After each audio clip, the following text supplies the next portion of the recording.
Меня зовут Ярхамов Ильнур, и мы вам рассказываем о важных событиях для татар России. Есть в Татарстане очень давний закон, принятый еще в 1996 году. По этому закону специалистам в органах власти, знающим татарский язык, должны доплачивать надбавки в размере 15% от должностного оклада. То есть, если я, татарин, знаю свой татарский язык, и у меня зарплата примерно 30 тысяч рублей, то мне должны еще доплачивать 4500 рублей. Но этот закон в Татарстане не работает, потому что нет подзаконного акта, то есть документа, которым было бы прописано, а как именно выплачивать эти надбавки. И вот Марат Ахметов, вице-спикер парламента Татарстана и председатель комиссии по сохранению и развитию татарского языка при президенте Татарстана, так вот, Ахметов, предлагает сдуть пыль с этого неработающего и дремлющего закона, активизировать его. А между прочим, на этот закон уже позарилась прокуратура Татарстана и предложила его переписать как-то иначе. Так вот, Марат Ахметов предлагает начать выплачивать деньги татарским чиновникам постепенно. Ну, то есть выбрать какую-то конкретную и отдельную категорию госслужащих, платить им деньги и наблюдать, эффективно это или нет. Знаете, этот закон с надбавками за татарские ведь преподносится так, что дети, увидев, что чиновники со знанием татарского языка больше зарабатывают деньги, с большим рвением, то есть эти самые дети, возьмутся за учебники по татарскому языку и отобьют. Но прежде чем чиновники начнут получать надбавку за татарские, есть несколько нюансов. Во-первых, из-за коронакризиса бюджет Татарстана понес внушительные денежные потери. Во-вторых, а как быть с русскими, чувашами, марийцами и другими коренными народами Татарстана? Все эти вещи Марат Ахметов высказал на форуме госслужащих, который проходил в Казани. Нам понравилось вот это высказывание Марата Ахметова. Если мы хотим сохранить статус и уровень республики, у которой есть конституция, то должны сохранить татарский язык. Мы ведь не хотим, чтобы Татарская республика стала называться Казанской областью. Республика Татарстан – это звучит гордо, это динамично развивающийся субъект нашей страны. Престижный регион, где комфортно жить и работать, где созданы все возможности для реализации молодежи. В то же время мы для сохранения статуса нашей республики должны сохранить свой родной татарский язык.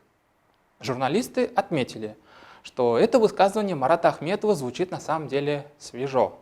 Потому что, как правило, власти Татарстана заявляют, что статус республики нужен для того, чтобы сохранить самобытную татарскую культуру и язык. А Марат Ахметов тут говорит, что татарский язык сохранить нужно, потому что получается, что именно благодаря этому татарскому языку у нас есть Республика Татарстан. Встреча татар и мусульман России и Финляндии прошла недавно. На этой конференции выступил муфти и глава Духовного управления мусульман России Равиль Хазрат Гайнуддин. Муфти выразил благодарность татарам-мусульманам Финляндии за то, что они продолжают оставаться татарами и мусульманами Финляндии. Заодно муфти вспомнил о татарах-мишарях 80-х, 90-х годов прошлого века, которые были круче татар Татарстана и Башкортостана в деле отстаивания своей национальной идентичности и веры.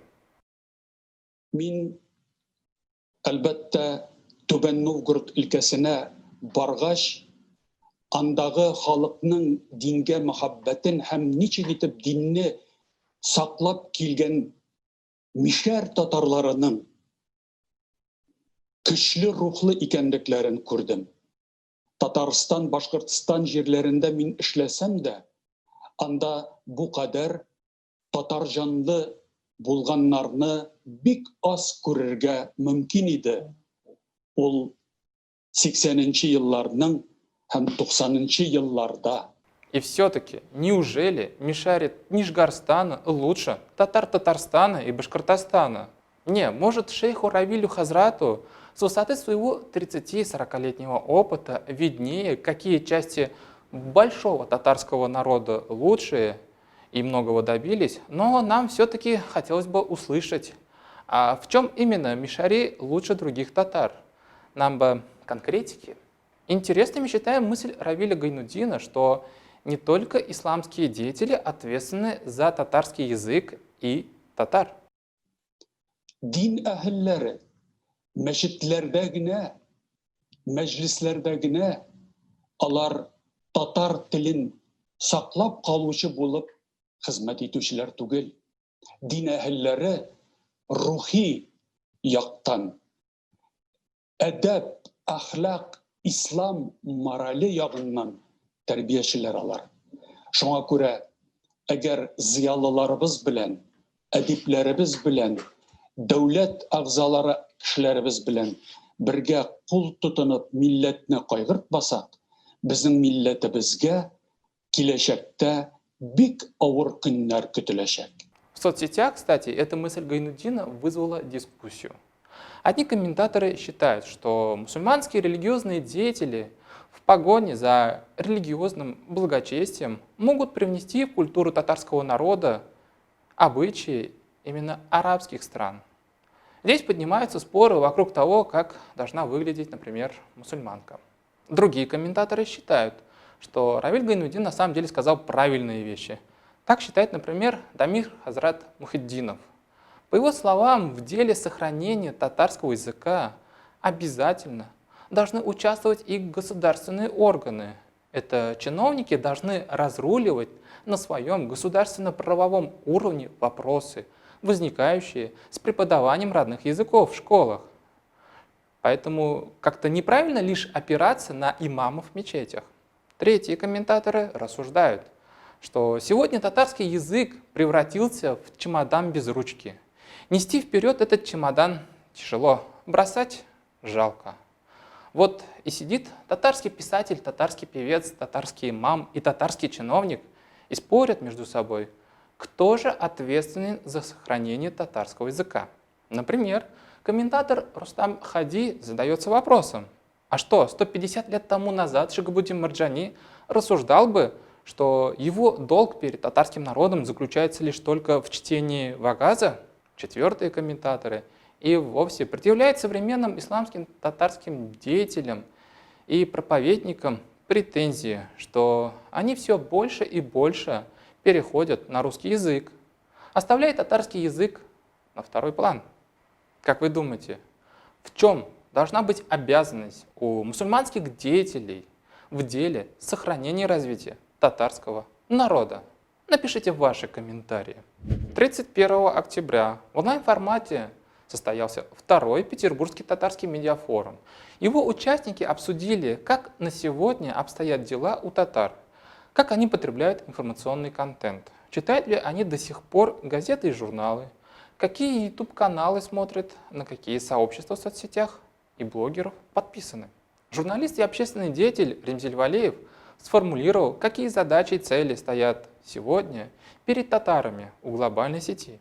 Какие задачи, на мой взгляд, стоят тут? Модернизация нам нужна.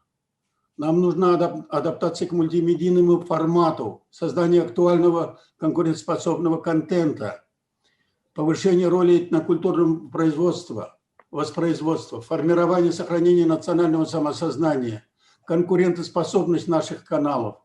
Есть ли у нас YouTube-каналы татарские или протатарские? И есть, Ремзилябы, у нас протатарский YouTube-канал. Это «Татары мира». Надеюсь, вы подписаны на наш канал. Кстати, Ремзилябы также поднял и проблему, какой язык татары в интернете больше всего предпочитают для общения – татарский или русский? Каким образом татары осваивают свой родной язык – в семье, в школе или через интернет? Умеют ли татары троллить в ответ, если их троллят? Тот же самый вопрос адресуется и мусульманам. Алсу Исмагилова, заместитель генерального директора Татаринформ, ответила на вопрос, который нас тоже очень волновал и продолжает волновать. Сколько же татароязычных татар сегодня в интернете?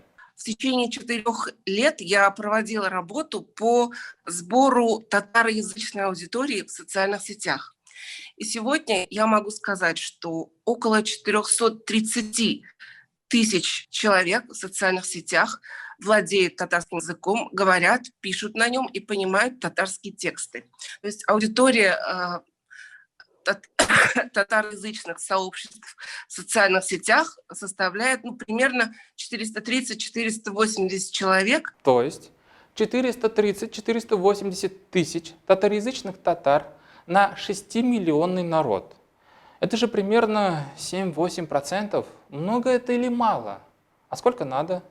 Напишите ваши комментарии, уважаемые наши зрители. Кстати, Исмагилова сообщает, что помимо татароязычной аудитории есть и татароориентированная аудитория.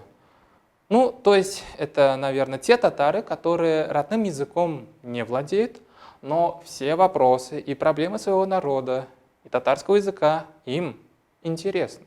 Блогер Татар Малай, он же Ринат Галиахметов, призвал татар не стесняться зарабатывать в соцсетях. Ведь если в соцсетях есть татары, значит, на них можно и заработать. Надо зарабатывать, и не надо этого стесняться.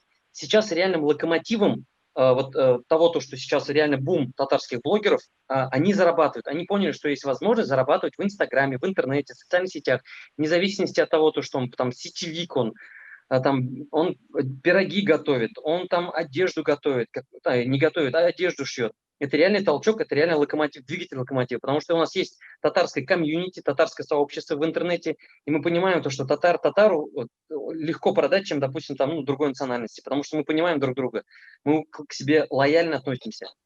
Вот это действительно мощный толчок развития. Почему я так говорю? Это много примеров, я всегда привожу свою маму. Мама на пенсии, ей 60 лет, у нее есть возможность заработать деньги на пенсии. Она их зарабатывает благодаря Инстаграму. Она дает пример другим. Она консультирует, что есть возможность заработать. Пускай 5, пускай 6 тысяч в месяц, это 50% ее пенсии. Она просто счастлива. И это дает толчок.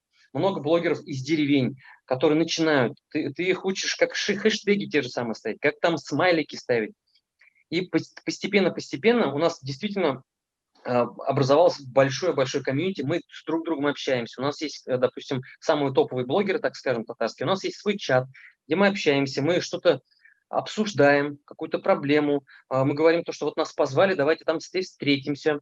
То есть надо кого-то поддержать. То есть мы стараемся держаться вместе, стараемся помогать другим начинающим блогерам. Понятно то, что допустим, я не говорю не от себя, а от других блогеров. То есть есть такие блогеры, которые не работают, а зарабатывают чисто блогом. Это тоже, я считаю, успех. Можно много примеров приводить, я не буду по именам говорить. То есть человек, он реально ушел с работы, он занимается только блогерством. Ремзиль Абы спросил у Рената Галиахметова, можно ли догнать блогеров, которые, как правило, рекламируют части своего тела? Вопрос такой. Как ты относишься к блогерам, которые определенным способом накручивают, не накручивают, набирают огромные рейтинги? Вот такая блогерша наша Алина Левде. У нее подписчиков 6,5 миллионов. Купила квартиру за несколько сотен миллионов и так далее. Они блогеры. Как ты относишься к какой категории блогеров? Алина Левде. Мы можем догнать как-то, какие блогеры могут соревноваться с такими блогерами. Они же чемпионы и рекордсмены. Мы понимаем, каким образом и в каком честном бою. Я тоже себя раньше считал блогером. Мы можем хотя бы на 1/100 часть подравняться. Как ты относишься? Тут, знаете, вот когда спрашивают про блогерство, то әйтәсе келені сізге. Һәр кешегә син, мәсәлән, мин бүтән кешегә блогер түгел бит. Мин, мәсәлән, кемдер мине блогер дип санамый, яме? Үзеңнең караш ничек карыйсың? Булар блогер түгелме? Олар арт күрсәтүче генәме? Дөресен әйткәндә, менә сезгә может быть кызык булырдыр. Менә безнең татар блогингда шундый кеше булса, мин киресенчә моңа тырыша кара бит, булдыра бит, мондый нәрсә бар икән бит, тырышса була икән. Я не против того, что вот гафу итегез мине күтен күрсәтеп, по крайней мере, в рамках закона, в рамках закона. Блогермы, браконьермы? Мин бит аның статистика карарга кирәк. Мин хәзер карап, бөтенсен белеп, 6 миллион ярым. 6 миллион ярым. Бар бит артистларның подписчиклары, алар тоже бит блогер дип алган айтып булмый, алар артистлар. бұл апаны білмеймін, қызан шақпаушы жазылмаған бұл блогерға. Ну, мында бит әлі статуста, мәселен, аны болса 6 миллион, аны бір кіші де білмей, чүнки ол тегі гифларда қатнашып, үскен, аны бір кіші де білмей, шул көтен көрсетіп кені. Аны көрсетті «Комсомольская правда». Анында миллионный тиражлары бар. Келіп шыға какой-то кімдір ясиян дей біріне. Он нашылды. Ну, демек, Вы знаете, я многих татарских блогеров знаю, но вот татарских блогерш, которые бы занимались таким непотребством, я не знаю. Но Ремзиль Абы их в каких-то газетах умудряется вычитывать. Журналист-международник Радик Амиров жестко раскритиковал политику Татарстана в отношении татар-журналистов, которые работают за пределами республики. И их заслуги почему-то остаются незамеченными официальной Казанью. Очень хочется сказать, может быть, неприятные вещи в сторону Казани. К сожалению, вот мы, татарские журналисты, татарские журналисты, да, работающие в Москве, проходим мимо, а те, кто живет в Казани, не проходят мимо. Может быть, неприятно об этом говорить. Может быть, неприятно об этом говорить. Но когда я как-то сказал в Кремле, в Казанском, когда мне дадут благодарность или хотя бы звание заслуженного деятеля культуры Татарстана, мне было сказано: а ты казанский. Вот был бы ты казанский, работал бы на Казань, вот тогда бы мы тебя дали. А так подожди еще до 70 лет. Спасибо, ребята, мне ваша вот эта подачка не нужна. Наш известный писатель Шамиль Идиатуллин, корреспондент, руководитель отдела в «Коммерсанте», выступает у Урганта на Первом канале за свою книгу, за фэнтези. Его все признают, что это фэнтези, его книга. За последние 10 лет это самое лучшее фэнтези. Чем он награжден от Татарстана? Чем он награжден? Он выступает у Урганта, а ему говорят: не-не-не-не-не, ты татарин там в Москве сидишь, а мы тут в Казани живем, мы чистые, мы такие рафинированные татары. Вы когда-нибудь обратите на нас внимание. Я звонил Василию Шахразиеву, ВКТ, хочу с ним встретиться. Я, который работал до недавнего времени в РИА Новости, несколько раз звонил. Мне говорят: а мы его мобильный никому не даем, а мы ему передадим. А он у Миниханова, а он у Шаймиева. 4 раза или 5. Я потом сказал: привет ему передайте. И вы тоже, участники, пожалуйста, привет передайте Всемирному конгрессу татар, который живет в своем углу, в своем соусе. И то, что здесь у нас федеральные журналисты, я просто назову. Шамиль Идиатуллин, Тимур Серазиев, Первый канал, как-то отмечены какими-нибудь благодарностями? Ничем. В общем, из этой видеоконференции мы поняли, что татарам в интернете есть что почитать и посмотреть о татарах. Журналистов и специалистов по медиа в нашем народе тоже предостаточно.